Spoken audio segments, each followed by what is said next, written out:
अरे रुदात दी किस्मत। अरे दी मुआरियत मुझे निड़ियत रख रखे कभी लक्का। ठाक है हाँ। अरे लक नक्त बेबी डा तुझे बुरता बे लक नक्त थे आणि मला है ना साथ।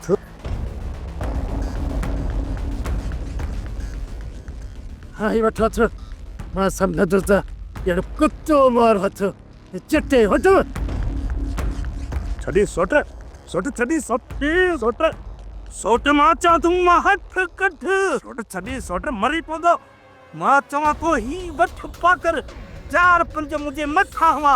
अरे हेड़ो कमियो जूठी जाफर खान के तो चवे तो तुझी हैसियत केड़िया। अरे मुझी किस्मत जो मां हेन लुसन सा तो गलाया हर पात्र अरे तुझी हैसियत केड़िया तो तू जाफर सा तो गला गोटरा। अरे जल्दी से अरे मुझे चवा तो मुझे मरी न पाए मरी पादरों के जाता हूं। अरे मां को हराम खोर जानवर जो तुम के हथ मिलाने का रोकी दो।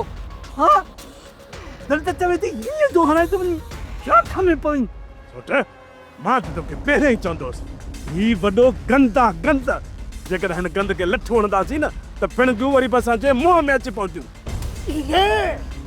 इले वारे तारा गोल तारा मां से गंद जो ढेरो।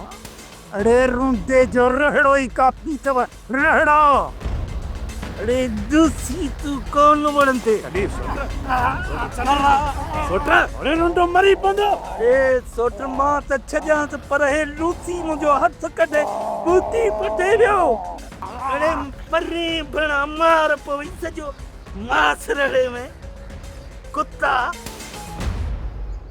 खाती अलाए काडे आओ कहीं थे ना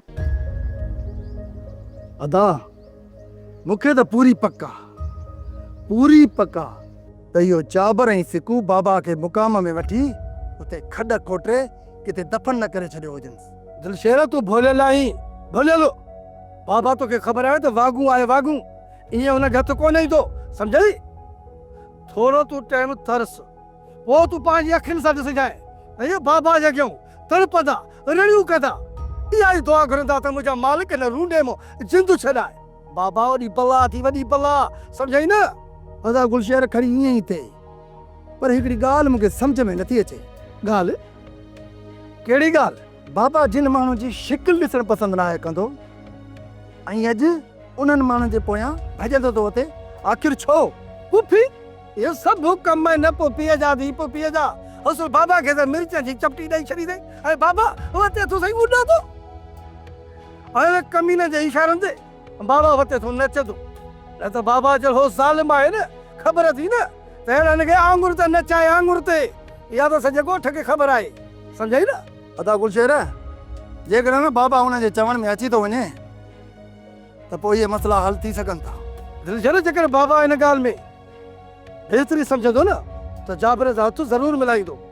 आज जे करे जाबिर में बाना भी बाबा के थोड़ो खतरो दो ना तो बाबा एड़ी बल्ला है जो उनके जाबिर खान के पाजी जुतिया जा नौकत रख दो तो पोई सब गरजी इन मसले में निकली सकूं था।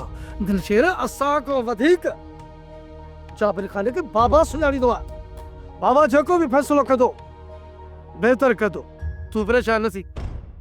सोप सीरियल पंजाबेरी तमाम एपिसोड्स ॾिसण लाइ विज़िट करियो असांजो official YouTube channel Sindh TV HD drama. Subscribe कयो असांजो official YouTube channel Sindh TV HD drama ऐं वधीक अपडेट लाइ बेल आइकन खे क्लिक करियो।